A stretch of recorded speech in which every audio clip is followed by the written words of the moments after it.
Good morning, Brian. Morning. How much better do you expect your defense to be Sunday than it was a year ago at this time in your first game as an NFL head coach? We're not really worried about what happened last year. I think the guys are really focused on this particular week. I think, they worked hard over the course of training camp. And we're just going to try to put our best foot forward and try to play a good 60-minute ball game against a good opponent. Cam Wolf. Good morning, Flo. It's game week. I wanted to see if you could let us know who your starting quarterback yet is. Yeah, look, this isn't groundbreaking news. I think but Fitz is going to be the starter, in a year like this with limited, no OTAs, no mini camp, limited, training camp or a modified training camp. We just felt like that was the best decision for the team. He's done a good job through the course of training camp, and he'll be out there.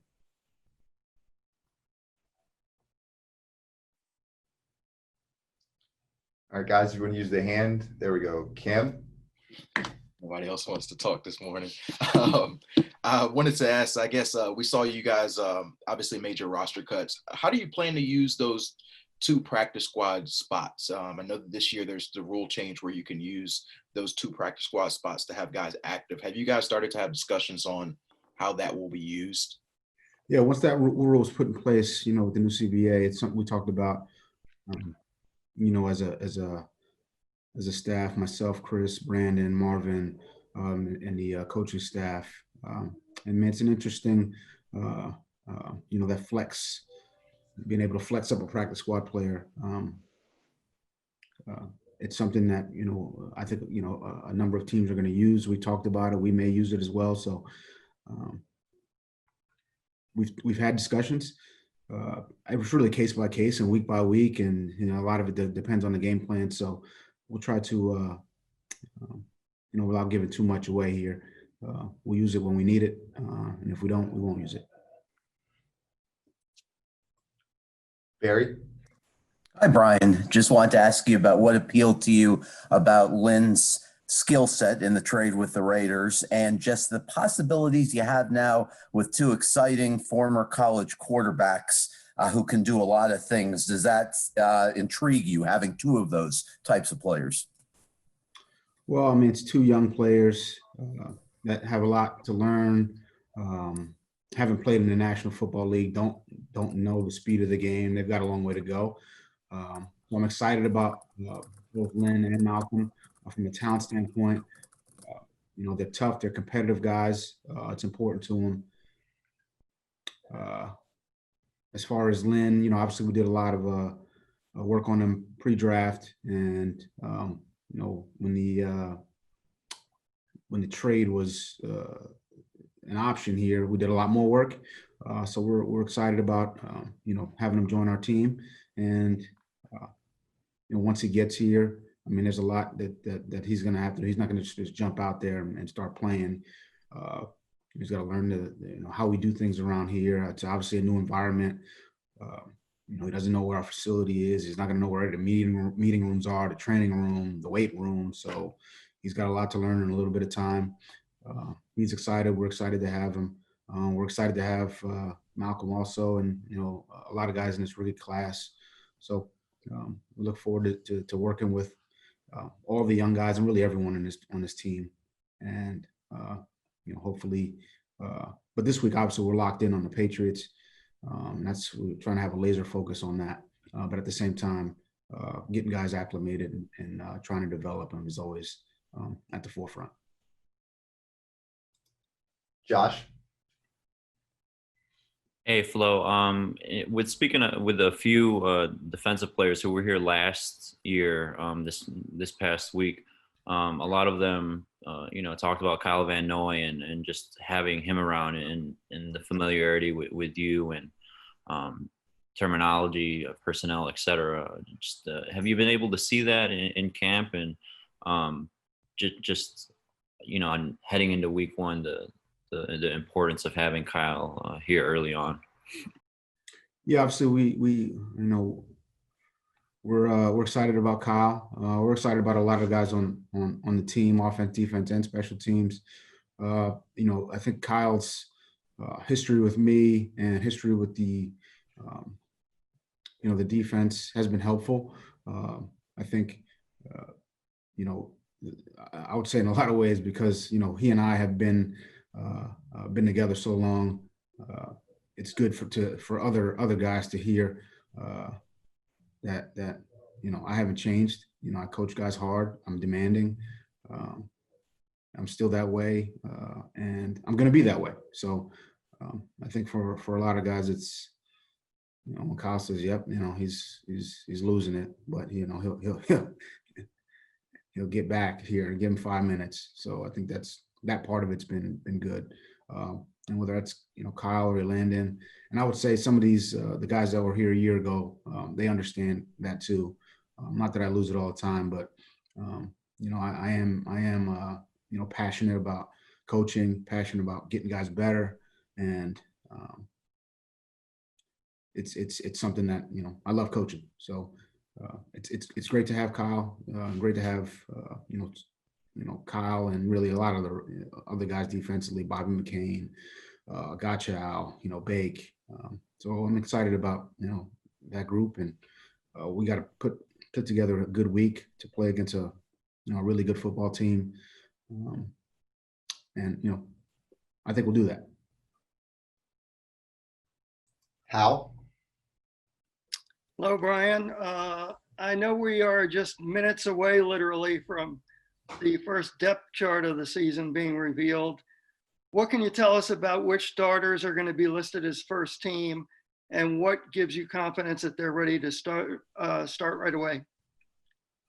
Well, you'll get the depth chart here pretty soon. So, the guys who are, let's call it starters, are guys who, obviously had good training camps and showed that, from a consistency standpoint, from a technique fundamental standpoint, from a communication standpoint,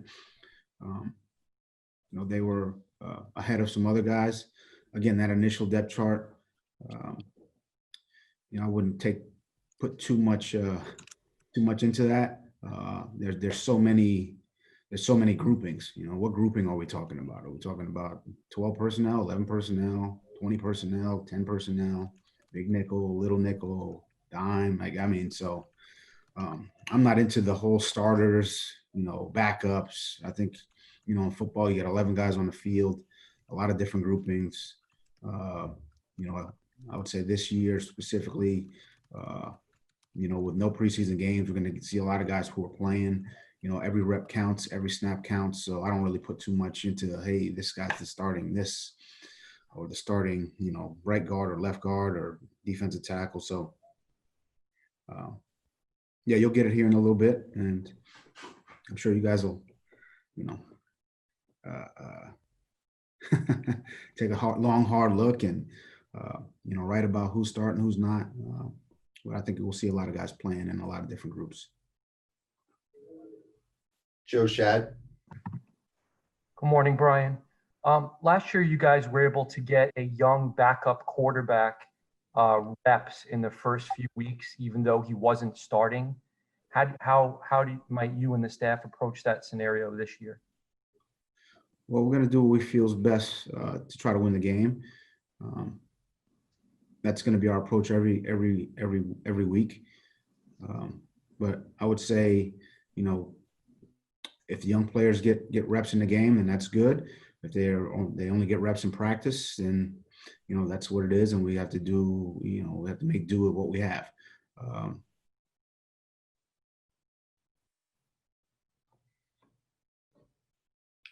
All right, Adam Beasley? So I wanted to ask you about the readiness of Xavier Howard to go into a game. We heard from him over the weekend. He's obviously making progress. Where would you say he's at right now? I would say, I'll echo his words. He's making progress.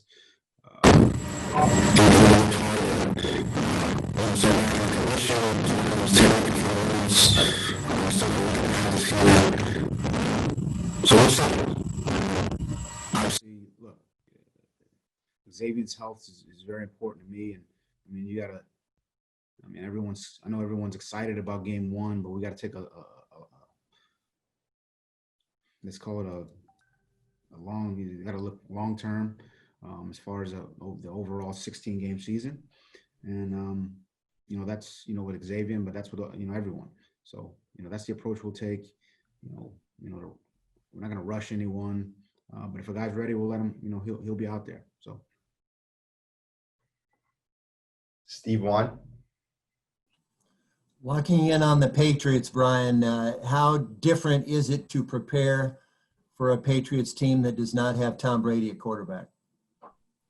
Well, I mean, they still have a lot of talented players. They're well coached, they're tough, they're physical. Playing on the road is always hard. I know there's no fans, but playing on the road is a tough thing. But look, they still have a talented roster. Cam Newton's a former MVP. Former number 1 overall pick. Julian Edelman's a great player. They got good backs. They got good offensive linemen. Defensively, they got the defensive player of the year and Gilmore and, J.C. Jackson and Devin McCourty. I mean, this is I know we're all saying it's a very different team. It is in some respects, but they're still very talented and they're still well coached. So this will be a tough test for us.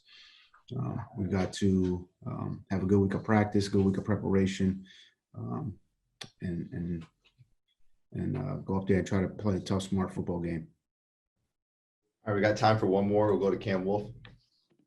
Hey, Flo, have you guys named captains for this season yet? And can you tell us those?